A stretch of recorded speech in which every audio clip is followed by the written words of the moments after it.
Em nome do Pai, do Filho e do Espírito Santo. Amém.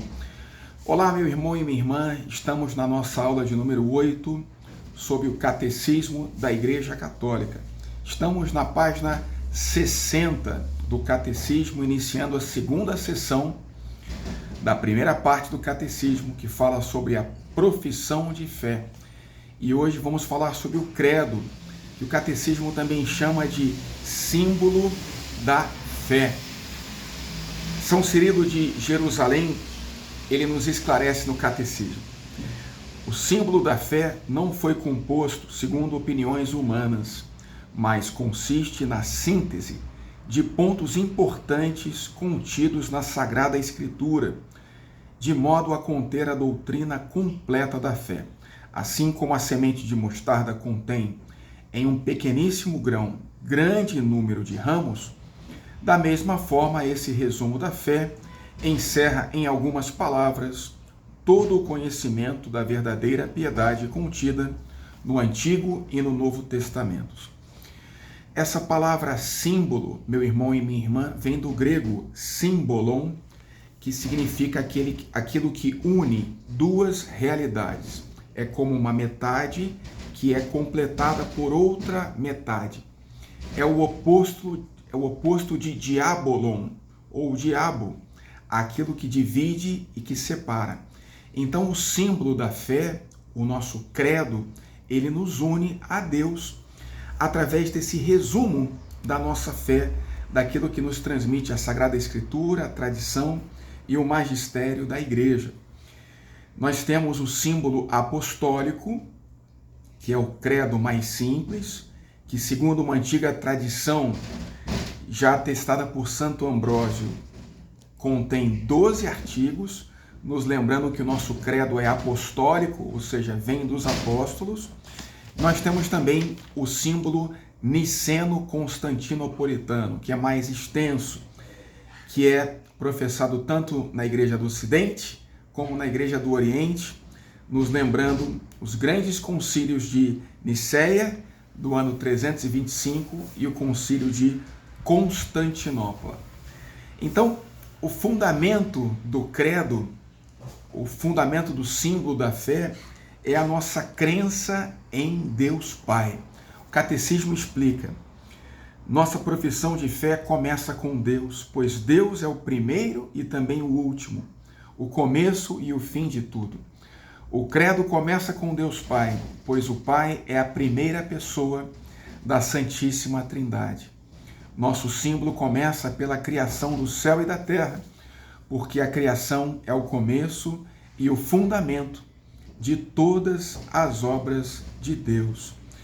Então, meu irmão e minha irmã, a nossa crença em Deus é o fundamento da nossa fé. E a partir dessa declaração, tudo se desdobra. Mas começa com a nossa profissão. Nós cremos em Deus. Mas essa nossa crença, ela exclui a crença em todos os outros deuses. É muito comum para nós brasileiros o chamado sincretismo religioso. Nós cremos em Deus, mas também algumas pessoas são espíritas, outras são budistas. Então, não é assim que o nosso credo judaico-cristã, que é monoteísta, se comporta. A palavra de Deus diz assim: ouve, Israel, o Senhor nosso Deus é o único Senhor. Amarás o Senhor teu Deus com todo o teu coração, com toda a tua alma e com todas as tuas forças. Deuteronômio 6, versículos 4 e 5. E também Isaías: voltai-vos para mim e sereis salvos, todos os confins da terra, porque eu sou Deus e não há nenhum outro. Com efeito, diante de mim se dobrará todo o joelho, toda língua há de jurar por mim, dizendo: só no Senhor há justiça e força. Assim, meu irmão e minha irmã, Deus se revela a Israel, ele se revela a Moisés no alto do Monte Sinai, estabelecendo uma aliança entre o céu e a terra. Ele se apresenta como um Deus vivo, atuante, que opera sinais e milagres. Ele diz em Êxodo 3, versículo 6: eu sou o Deus do teu pai, o Deus de Abraão, o Deus de Isaque, o Deus de Jacó. E ele se revela também: eu sou aquele que sou. Moisés disse a Deus: quando eu for aos filhos de Israel e disser: o Deus de vossos pais me enviou até vós, e me perguntarem qual é o seu nome, que devo responder? Deus disse a Moisés: eu sou aquele que sou. E acrescentou: assim responderás aos israelitas: eu sou, envia-me a vós.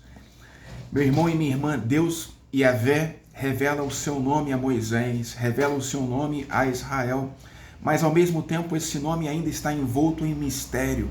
Eu sou aquele que sou. É algo que vai além do que a nossa mente consegue imaginar.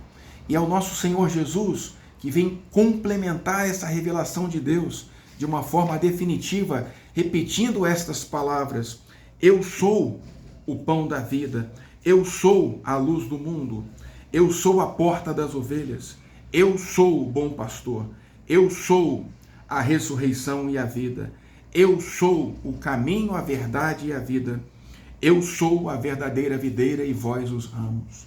Sem mim nada podeis fazer. Jesus ainda declara: quando eu for elevado, isto é, quando eu for crucificado, quando tiverdes elevado o Filho do Homem, então sabereis que eu sou. Deus assim, ele se revela como um Deus cheio de ternura e de compaixão, porque quando o povo de Israel se afasta para adorar um bezerro de ouro, Deus perdoa o pecado dos homens, assim como ele perdoa o meu e o teu pecado em Jesus Cristo, que morre na cruz para nos salvar. Diz Êxodo 34, o Senhor Deus, misericordioso e clemente, é paciente, rico em bondade e fiel, porque o nosso Deus nos é revelado como amor, como luz na primeira carta de São João.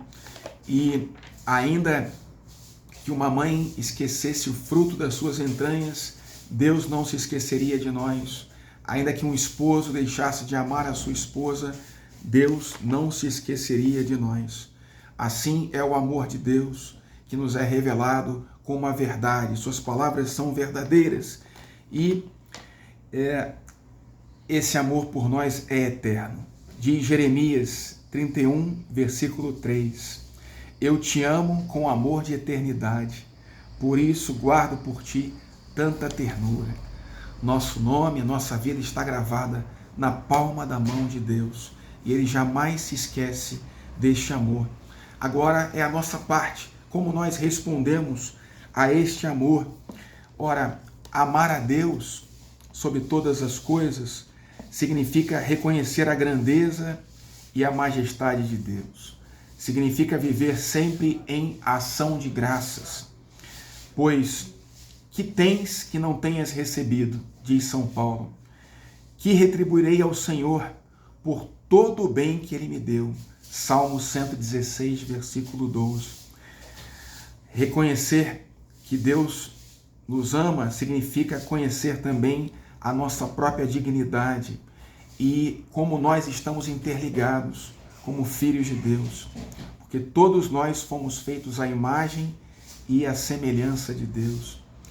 Significa também que nós devemos usar corretamente todas as coisas criadas e nos desapegarmos de tudo aquilo que nos afasta de Deus. Como diz São Nicolau: meu Senhor e meu Deus, tirai-me tudo o que me afasta de vós. Meu Senhor e meu Deus, dai-me tudo o que me aproxima de vós. Meu Senhor e meu Deus, desprendei-me de mim mesmo, para doar-me por inteiro a vós. E finalmente, crer em Deus significa confiar no Senhor em toda e qualquer circunstância, até mesmo na adversidade, até mesmo na tempestade, como nos ensina a oração de Santa Teresa de Ávila. Nada te perturbe, nada te assuste, tudo passa, Deus não muda, a paciência tudo alcança. Quem a Deus tem, nada lhe falta, só Deus basta. Pela intercessão da Virgem Maria, abençoe-vos o Deus Todo-Poderoso, Pai, Filho e Espírito Santo. Amém.